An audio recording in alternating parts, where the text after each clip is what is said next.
Here is your new mantra. Ready? Eat protein first. And when you eat protein first, honestly, everything gets easier. First of all, when you eat protein first, the studies show that you make better food choices overall, like you eat more veggies. And when you eat protein first, you tend to not have the cravings, because one of the big things that happens when you eat protein first is that you have better satiety. Protein actually helps slow down stomach emptying because it suppresses ghrelin. Ghrelin is a hormone secreted by the stomach when it's empty. It also impacts two other hormones. They're called incretin hormones, and these are GIP and GLP-1. Now, you probably have heard about these lately because these are the hormones that can be impacted by those new weight loss drugs like semaglutide and tirzepatide, the Mounjaros and Ozempic and Wegovy, that are working so well because they help people not be hungry, but also because these incretin hormones also help regulate insulin secretion after eating. And also another thing that protein does, because it helps with this GLP-1 and GIP and ghrelin, is that number one, it's satiety, but also blood sugar stability. And boy, when you have great satiety and blood sugar stability, it makes making the right choices easy. But there's more. Now, here's what's super cool. One of the things we know about metabolism is that part of your metabolism, how much you burn throughout the day, how many calories you burn, is due to the thermic effect of food. When you eat, your food requires energy, burns calories to be digested and absorbed. Now, carbohydrates don't require much energy to be absorbed, 5 to 10%, but contrast that with protein. 20 to 30% of protein's calories are used in metabolizing protein. Think about this. So if you replace some of your carbohydrates or fat with protein and you keep calories the same, you'll actually lose weight, because if you replace 100 calories of fat with 100 calories of protein, it's actually 30 calories less. So you've got the thermic effect. So far, better satiety, right? Better blood sugar control and better metabolism. So let's talk about why we eat protein. Protein we eat for amino acids. And we get 9 essential amino acids from food. We have 11 other essential amino acids that are non-essential. We don't have to get them from food, but we need those 9 essential amino acids daily. We use our amino acids daily, and if we are not getting them from the food we eat, we have to get them from somewhere, and the somewhere is your muscle tissues initially. Now, why are we getting amino acids? We need amino acids for building and repairing our muscles, our bones, for making hormones, for making enzymes, and we can also use protein for fuel, but that is not ideal. Generally, if you've got excess protein that you don't need for the other processes, it's either burned as ketones or it goes through gluconeogenesis in the liver to make new blood sugar, new glucose. But the deal is both of those strategies are very metabolically costly. So even if you did eat too much protein, because I have people say, oh my gosh, but if you overeat it, your body can burn it for fuel. But it's very unlikely that that's going to happen, because normally we're using it. So here's the deal. We aren't getting anywhere near what we need. The RDA is a joke. It's literally decades old research that was based on nitrogen balance studies in young men. One of the big problems with that is we need more at different times in our life. And one of the times we especially need more is as we age. 35 plus, we start to head into something called anabolic resistance. And that is where we have trouble getting the amino acids from the protein and building muscle from them. And so we actually need more protein. Now, we can overcome anabolic resistance with two things: diet and resistance training. And in diet, it's specifically a certain amino acid that you get in protein called leucine. So leucine is an essential amino acid, and what's been found is that at 2.5 grams, it basically turns on muscle protein synthesis. Now, in your 20s, when your muscle protein synthesis is more hormone driven, this doesn't matter. But as we start to get older, we have to have this turned on in order to get out of muscle protein breakdown and move into muscle building. And if we don't have enough leucine, we never flip this switch. So when you get up in the morning and you say, you know what, I'm going to have a muffin and a latte, or I'm going to have some avocado toast, and you don't get the protein you need, you stay in breakdown, not building. If you're under eating, if you're not getting enough protein, you got to get those amino acids from somewhere, and you're going to get them from your muscle. So what happens when you're not getting enough protein? And again, the RDA right now is about half of where it should be. The RDA is 0.8 grams per kilogram of body weight, which is about 0.4 grams per pound of body weight. And ideally, you want to be about twice that much. The average woman is eating somewhere in the 40 to 65 grams of protein a day, woefully low. Now, here's what happens when you are not getting enough protein, which means you're not getting enough amino acids. You are going to end up overeating overall. So there were these two researchers from the University of Sydney, Rabenheimer and Simpson. And these were bug researchers, and they discovered this hypothesis called the protein leverage hypothesis. So they were studying appetite and food intake in locusts, believe it or not.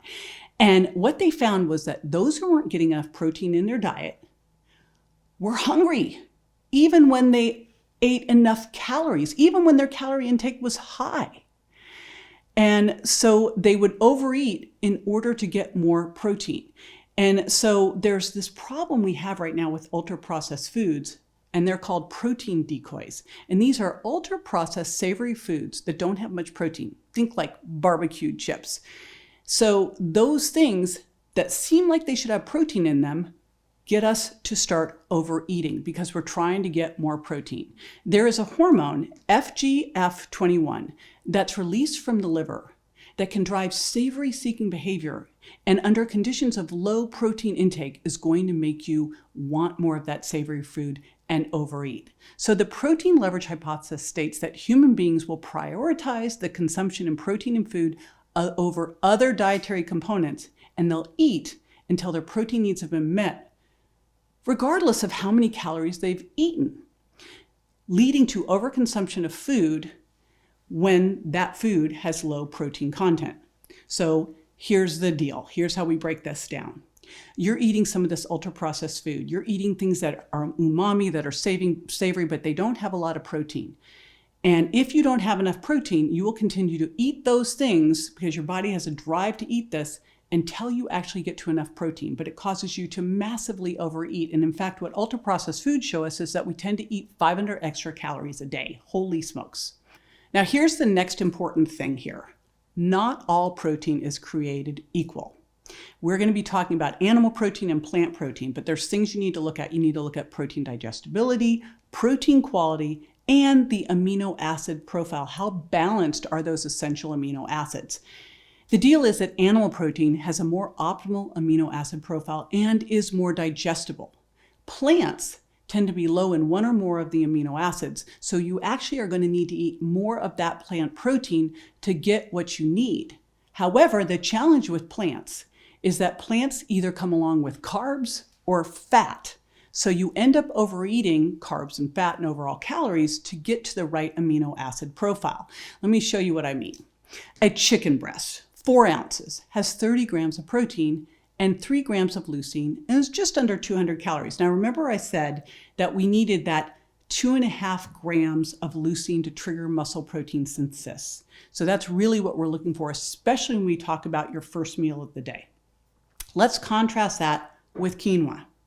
So 4 cups of quinoa has less than 2 grams of leucine. If we wanted to get enough leucine, we would actually have to bump up to another cup. But the 4 cups of quinoa to have 30 grams of protein has 900 calories, and it doesn't even have enough leucine.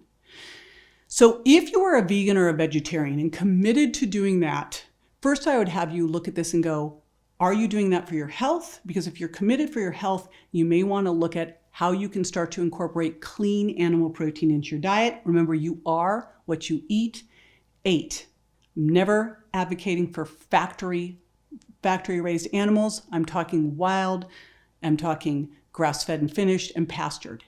Now, if you're a vegan or vegetarian, you can use plant-based protein powders and you can use an essential amino acid blend to ensure that you're getting what you need and avoid overloading carbs and fats, right? But you're going to have to be super, super mindful as you're doing this because it is really easy to overload yourself. Now, with animals, when you're eating animal protein, you're going to always have it come with fat. Animal protein always comes with fat. So like I said, you are what you eat. 8 quality matters, which means pasture raised, grass fed, and grass finished.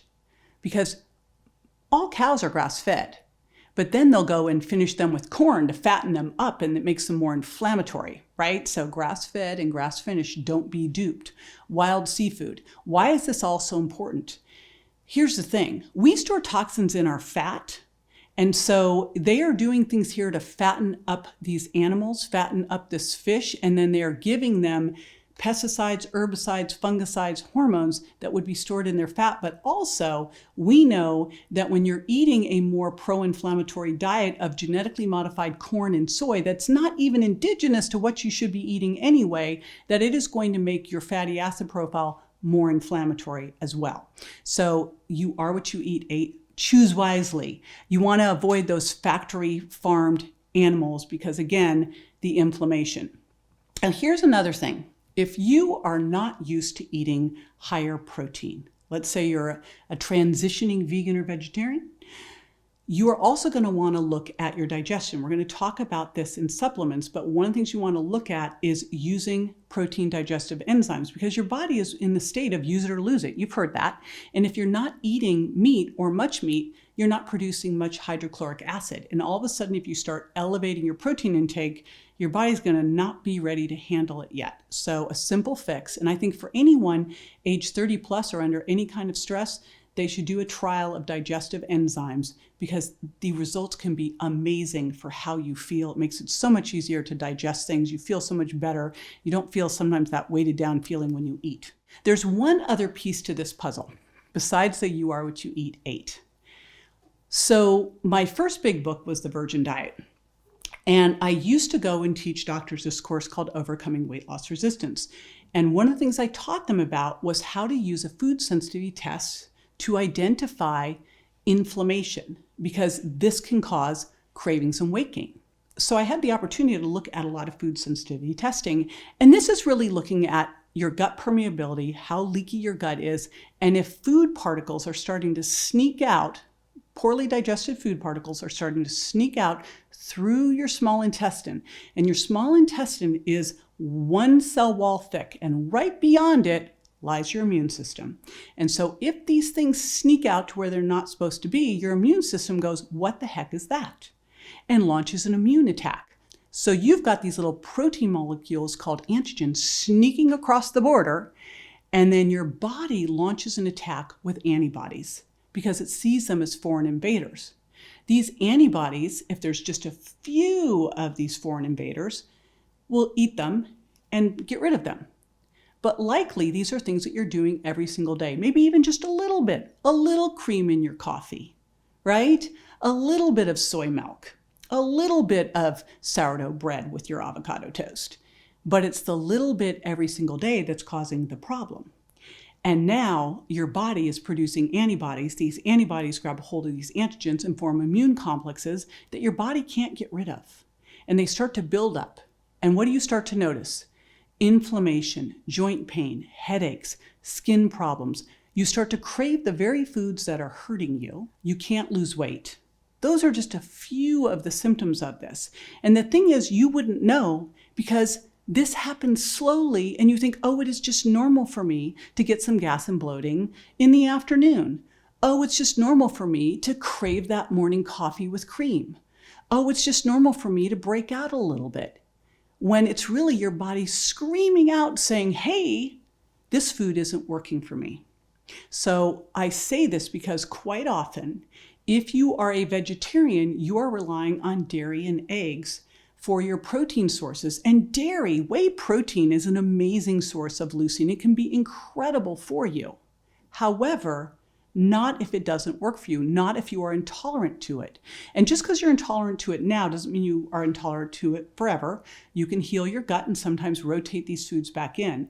But having looked at hundreds of these food sensitivity tests, the top foods I always saw were dairy and eggs.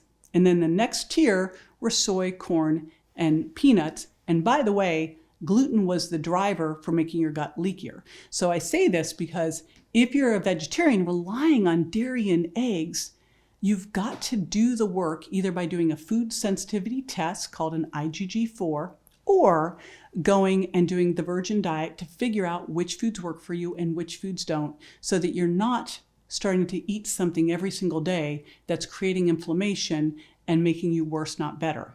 Similarly with vegans, oftentimes you're relying on soy and maybe gluten protein, and again, you can have that same problem. So I say this because protein drives food intolerance. And so you've got to know which foods work for you and which foods don't. It is super important. Now, how much protein do you need? And I am so glad you asked. We already discussed that the RDA is silly. And again, starting at age 35, 40, you need more, not less. So what we're going to do is determine your protein needs based on your target body weight. So if you want to lose 10 pounds, use that new weight as your target body weight that you're going to dose your protein at. So the first thing we're identifying is your target body weight. What is that weight that you're looking to weigh that you feel comfortable at? We are going to talk in this course about why we have to look past weight and what your weight is made up of in body composition. But for now, we are talking target body weight. You take that weight and you multiply that weight by 0.7 and 1. So let's say that your weight is, I'm going to make it easy math for me, but let's say it's 100 pounds, all right? So that means, well, I'll say it's 200 pounds. That'll make it easier. So that means that you are going to eat between 140 and 200 grams of protein a day. See how easy that is? How do you decide what to do here? I'm going to tell you that for anyone, the bare minimum protein you're going to be eating a day as an adult is 100 grams a day. We're going to talk about how to divide that. That's the minimum. And what you're going to get from the 0.7 to 1 is if your 0.7 is lower than that, use 100 as the minimum, and then use the 1 gram per pound of target body weight as likely more your ideal. You want to be eating that 1 gram if you're under stress, if you're recovering from an injury, if you're a vegan or vegetarian, or you're sedentary. And why am I saying that again about a vegan or vegetarian, especially a vegan? Because your protein quality, you're eating protein for the amino acids. So if you're eating protein for the amino acids, but your amino acid blend isn't where it needs to be, you're going to have to eat more protein to get to where you need to be. So that's why I have you do more if you're a vegan. So that's the first step. Now, if you're trying to build muscle, go to the 1 gram per pound of target body weight. If you're trying to hold on to muscle while you lose fat, go to the 1 gram per pound of target body weight. So for most of us, guess what? Your goal is going to be 1 gram per pound of target body weight. If you're in a maintenance stage with everything, you can probably do the 0.7 grams. But for most of us, especially if you're looking at holding on to or building muscle as you lose fat, the higher range is going to be better for you. Again, remember I talked about the thermic effect of protein. Just increasing your protein is going to help with satiety and help you lose weight. So that's the first part. Now, you have your amount overall. Let's say that overall you're supposed to eat 150 grams a day. You're eating 3 meals a day, and doesn't need to be an even division, but what needs to happen is your first and last meals, your bumper meals, are going to be the most important. Your first meal in the morning when you are breaking your fast, whenever that meal is, and we're talking about meal timing when we talk about eat by the clock, so we're going to talk about why you want to eat at a specific time. But that first meal, when you break the fast, is when you are breaking something called muscle protein breakdown. You've had an overnight fast, gave your body time to heal, gave your intestines time to get cleaned out, and now you want to stop the muscle protein breakdown that's happening to get rid of old cells, to help clean out the debris. Now you want to go into muscle protein synthesis, because remember, otherwise we are constantly in muscle protein turnover, right? You have to have 2.5 grams of leucine in order to do that. So that bumper meal, kind of the baseline is 30 grams, but that is if you're eating a high quality balanced amino acid blend. If it's vegan, you probably need to go to 40. And if anything, go higher, not lower. So generally that first meal is somewhere in the 30 to 60 grams of protein. And I say don't bother going over 60. It's going to be hard for your body to use that. We can still use it as fuel though. But let's think of 30 to 60 grams, ideally around 40 to 50 grams for your breakfast and for your dinner. Okay, because those are your bumper meals. At night, when we eat our last meal, and again, we'll talk about when that should be, when we eat by the clock. At night, when you do that, you're really doing this so that you can sustain muscle protein synthesis as long as possible, because remember, as you sleep, you're going to go into some muscle protein breakdown, right? And then you'll have lunch. What you don't want to do here is drip protein all throughout the day. Have like 10 grams at breakfast and then have a mid-morning snack and then have a little lunch, because you'll never trigger that leucine trigger for muscle protein synthesis. So you're just dripping it. So we don't want to drip. We want to have meals. That's super important. And one of the things I'm providing for you to make this super easy, we're going to do a meal assembly. So you'll see how easy this is to do. But I'm also going to provide a handout of a lot of different animal and plant 30 to 40 gram of protein sources so you can see what you need to do. And again, except for protein powders, animal sources are going to come with some fat. Choose lean sources, things like chicken breast, filet, wild fish. That's where I don't mind the fat because it's so fantastic for you. Wild fish, but shellfish is super low. Turkey.